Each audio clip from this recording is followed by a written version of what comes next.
This is the video for Tuesday, March 23rd. Think about the last purchase you made. What did you buy? How did you pay for it? Cash, debit, credit, Apple, Android Pay, check. And why did you pay using that method? Please pause the video to answer that question. This is a what did you do sort of question, so you don't need to wait for an answer from me. All right. When you pay with a credit card, what happens? Where does that money come from? Basically, I want you to describe the journey of the money. How does everyone get paid? If you don't know, use some critical thinking skills to make an educated guess. In that box in your notes, I want you to write what your educated guess would be. How do you think it happens? Okay. So pause the video to answer that question. How you think it's going to happen. It will do you more good if you pause the video and take an educated guess than if you wait for me to tell you, because there's going to be space for you to write what I tell you after that.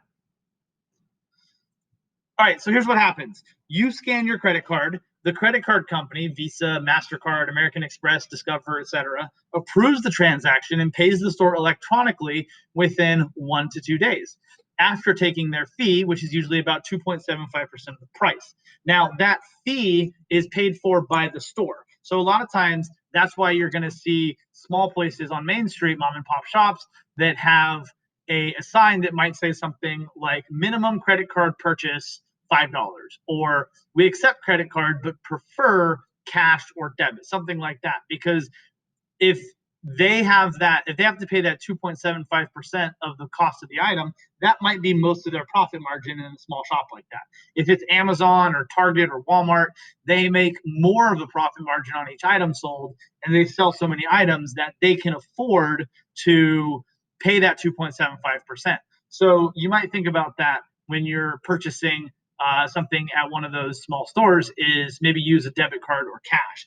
And those small stores usually struggle to wait those 1 to 2 days before they get paid, where a big store like Amazon, Target, Walmart won't struggle for that.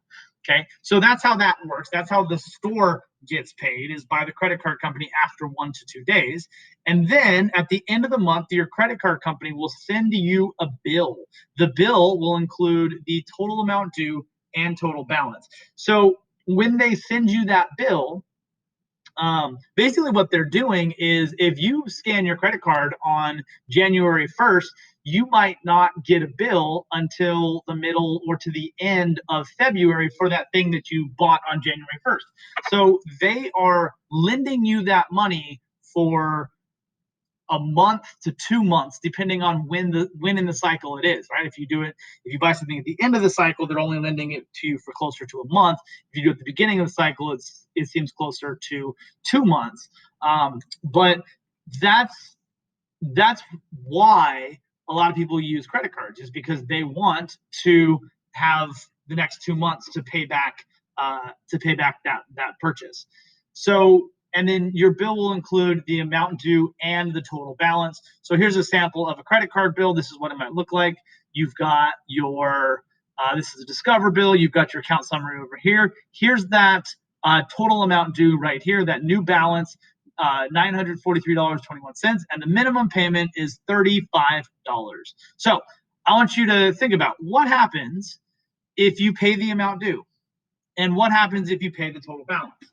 So if you pay the amount due only, that was that $35.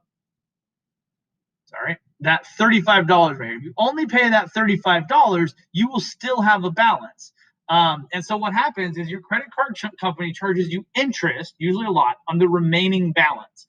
So there's this really complicated formula that I don't need to get into with you, but basically, if you have a 35% interest card and you are buying you have $1,000 balance after you pay off your amount due, they're going to charge you 35% APR on that $1,000, and that will end up coming out to about $30. It's not 35% of the full $1,000. The 35% is an annual percentage, and you're paying monthly, so it ends up being about $30. But that $30 is now added to your previous balance, and so the next month you have to pay your original balance of $1,000 plus your new balance, say it's also $1,000, plus your $30 interest. And if you don't, they're going to now pay They're now going to take that 35% APR off that whole entire $2,030. And so it just grows. It grows like a snowball rolling downhill. It gets bigger and bigger and bigger as it moves down the hill. A lot of people will walk onto college campus next year as freshmen, and there will be a booth, a kiosk, with somebody sitting there at a table with a Discover logo on it, offering you credit cards at 35%. And way too many college students, because they've turned 18, they can get a credit card. They will go out and they will get a credit card and at 35%. And before they know it, that credit card is maxed out. They owe $10,000. It's only been a year. It only takes you a year to get $10,000 in the hole, if it takes that. And it might take you decades to dig out of that hole. Okay. So, and it will negatively impact your future investments. So you have to be really careful that if you have a credit card, you pay off the full balance, because if you pay off the total balance, no interest is charged. You pay only the amount you charge. So you can do the same sort of math. If you have $1,000 credit card bill and you pay off the entire $1,000, then they take 35% APR from zero. Well, that's still zero, and you'll be charged zero. So that is one option too. I have a credit card, and I have my credit card hooked automatically to my bank account. So whenever I go out and I spend the credit card, whenever that credit card is due, I have it set to automatically debit from my checking account. So I have never paid even a dime of interest on any money that I borrowed, any money that I used to pay for a credit card. Now, you going into college next year, you could do something like that, but it's risky. It's probably better for you to use a debit card. So what happens when you use a debit card? Well, there's a few steps. One, the money goes straight from your bank account to the store, so they don't have to wait and they don't have to pay that fee. Two, if you don't have the money to cover your purchase, you'll be charged an overdraft fee, typically around $25, or it will be declined. Maybe they have to take from your savings account. There's a few different ways, depending on your bank and your setup, how that's going to work. But that $25 is usually way less than the interest paid for a missed credit card payment. So next year, you'll be at college, you'll be an 18-year-old, and you'll be ready to go ahead and take that credit card with that high interest rate. I would advise you to wait. You have a lot of things changing about life. You're picking a major, you're learning how to live on your own, you're making new friends, and figuring out your finances might be more of a difficult thing to do. So what I would do instead is I would stick with the debit card until you are out of college and in your own career. There's no real rush to get this thing started more quickly. Some people say that you should get a credit card in order to build credit.